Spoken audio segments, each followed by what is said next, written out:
Buenos días, mi nombre es Ricardo Graterol y voy a estar hablando sobre lo que son los esfuerzos y las deformaciones de los materiales.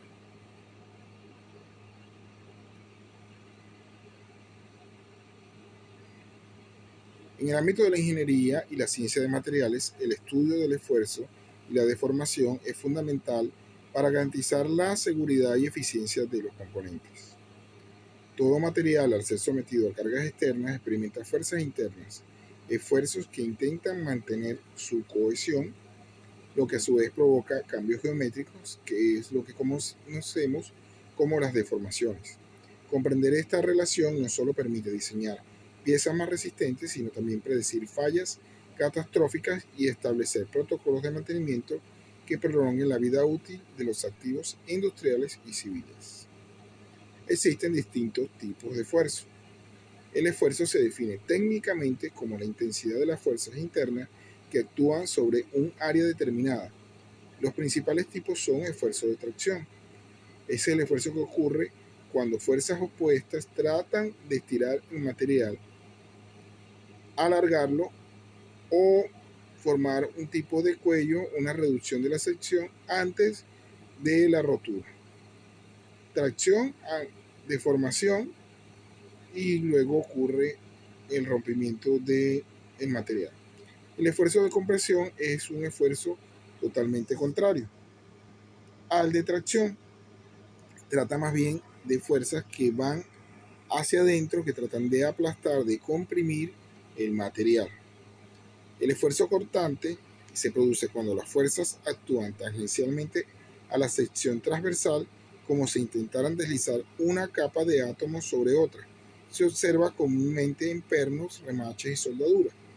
Como ejemplo, dos láminas metálicas que están sujetas por un perno y a su vez sufren fuerzas contrarias, van a tender a cortar el perno. El esfuerzo de flexión es una combinación de la tracción y la compresión. La parte interna de la curva se comprime mientras que la externa se tracciona. Como por ejemplo tenemos lo que es la flexión de las vigas. El esfuerzo de torsión es causado por momentos que tuercen la pieza sobre su eje. Es típico en ejes de transmisiones y cigüeñales. Vamos a ver aquí en la imagen los diferentes tipos de esfuerzo. Primero es el de compresión, el segundo es el de tensión, el tercero vemos que es el de flexión, una combinación entre la compresión y la tensión. Tenemos el cuarto, el esfuerzo cortante, y el quinto, la torsión. Vemos como la pieza se tuerce sobre su eje principal. Existen distintos tipos de ensayo que se hacen a los materiales para la detección de las deformaciones. Básicamente están los ensayos destructivos y los ensayos no destructivos. Los ensayos destructivos, entre los ensayos destructivos está el ensayo de tracción universal. Eso se utiliza un equipo, una máquina que estira, la estamos visualizando, estira cierto material. Por ejemplo, digamos que colocamos un alambre entre los dos extremos y empieza a ejercer tracción. Ahí va midiendo cuando el alambre se empieza a deformar y cuando se rompe, y indica cuál es su resistencia máxima. En ensayos de resiliencia también utiliza una máquina que, por lo menos vemos aquí, es como un péndulo que está golpeando una pieza metálica con cierta fuerza para ver qué tanto se deforma, si la pieza aguanta ese golpe, qué tan fuerte es la pieza y qué tanto resiste. Entre los ensayos no destructivos son los que permiten monitorear las piezas en servicio sin dañarlas. Normalmente los ensayos destructivos son realizados por los fabricantes, mientras que los ensayos no destructivos son realizados por los usuarios. Existen las galgas extensiométricas, que son pequeños sensores que se pegan a la superficie y miden la deformación exacta en tiempo real mediante cambios en la resistencia eléctrica. Ahí vemos el sensor. La termografía infrarroja. Esto es una cámara que permite ver las temperaturas de ciertos materiales y lo va mostrando con distintos colores. Por ejemplo, los materiales más calientes es rojo, amarillo menos caliente hasta llegar a azul. Por ejemplo, en un motor nos permite verificar qué partes se están calentando, sea por fricción, microfisuras. Existe también el ultrasonido y la radiografía, que los conocemos más que todo en las aplicaciones médicas, pero que también en los materiales se utilizan. ¿Qué nos permiten estos equipos? Es verificar grietas internas que son invisibles a los humanos. Por ejemplo, aquí vemos un equipo ultrasonido que se está colocando para ver si este material tiene algún tipo de grieta. Y la radiografía, como las radiografías médicas, pero aquí lo estamos viendo aplicado a una válvula metálica para verificar si existe algún tipo de daño en la pieza. La influencia negativa y la mitigación. Los esfuerzos excesivos o mal calculados llegan a la fatiga, falla por cargas cíclicas y a la deformación plástica. La deformación plástica es la deformación que experimenta un material que no puede regresar a su estado original, es decir, se deforma permanentemente. Para minimizar estos efectos se aplican las siguientes medidas. Optimización del diseño.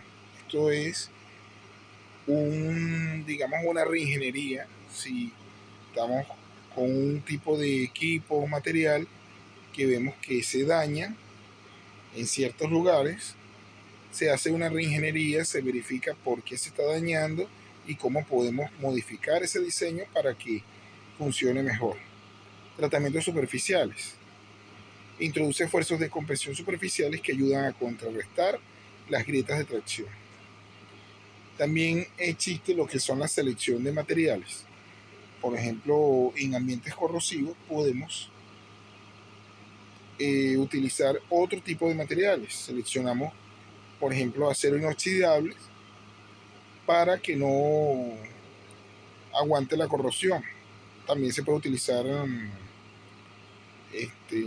aditivos o pinturas que permita reducir eso, la oxidación. El mantenimiento preventivo y correctivo. El mantenimiento es la clave para disminuir la influencia negativa de los esfuerzos constantes. El monitoreo de las vibraciones. En una maquinaria rotativa, las vibraciones excesivas generan esfuerzos cíclicos que causan fatiga. Equilibrar los componentes es un mantenimiento crítico.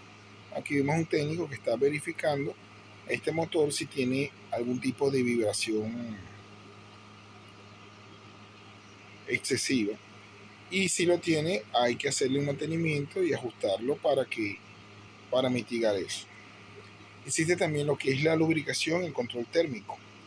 Reduce el esfuerzo cortante por fricción y evita hidrataciones térmicas que generan esfuerzos internos adicionales.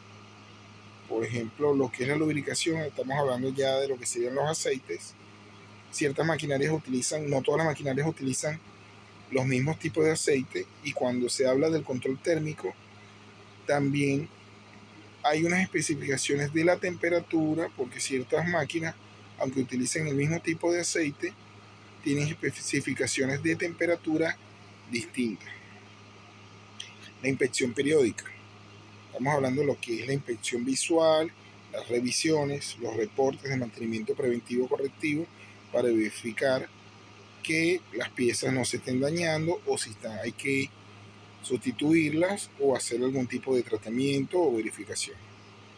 El ajuste de par, o lo que normalmente se conoce como torquear los pernos, es asegurar que los pernos no tengan la tensión correcta para evitar que trabajen en rangos de deformación plástica.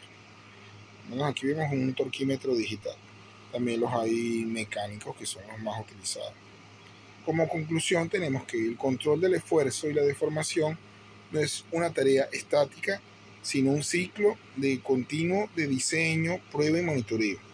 La aplicación de ensayos precisos permite identificar debilidades antes de que se conviertan en fallas, mientras que un mantenimiento riguroso asegura que las propiedades mecánicas de los materiales se mantengan dentro de los márgenes de seguridad. Para un ingeniero, dominar estos conceptos es la diferencia entre una obra duradera y un riesgo latente. Muchas gracias por su atención.